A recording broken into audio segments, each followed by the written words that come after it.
Now, when it comes to stars, star customers, star team members, star partners, star mentors, the 4 people you're going to meet in business that are important, there's something profound about them, and it is, in my estimation, my view, that they have an entirely different outlook on life.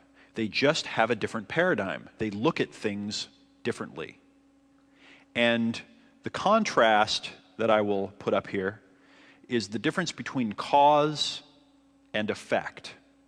And one of the things that separates stars from the rest of the world is that they see themselves at cause. They see themselves as causes of things happening. That's their paradigm. I go into the world and I change things. I make stuff happen. I affect the world. Whereas most people that you would call non-stars, and I'm trying to stay away from being judgmental here. I'm just trying to say it as it is, as I've seen it. They see themselves at effect. They see themselves as victims. Things happen to them. They don't feel like they have power. They don't feel like they can make things happen. They don't have the power to change their future. And you can hear it in the way they talk. You can hear it in the way they communicate with others. You can see it in their body language.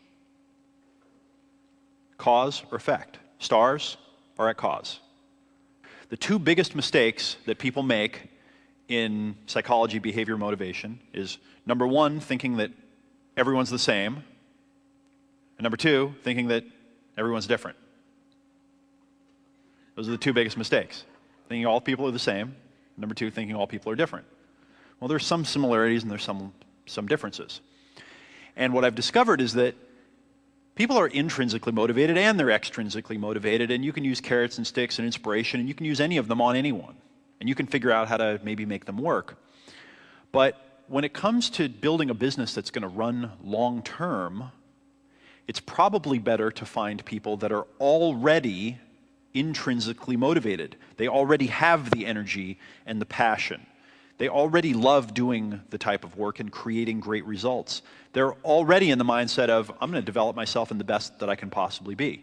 They come pre-wired with intrinsic motivation. And yes, it's harder to find those kind of people.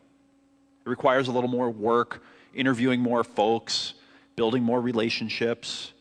I'll teach you a way to do it in a little while here that will make it so that maybe it's even less work in the long run. But to begin with, it takes a little bit to find those people and understand what that means. And then you have a different problem, which is holding them back. And that's a great problem to have.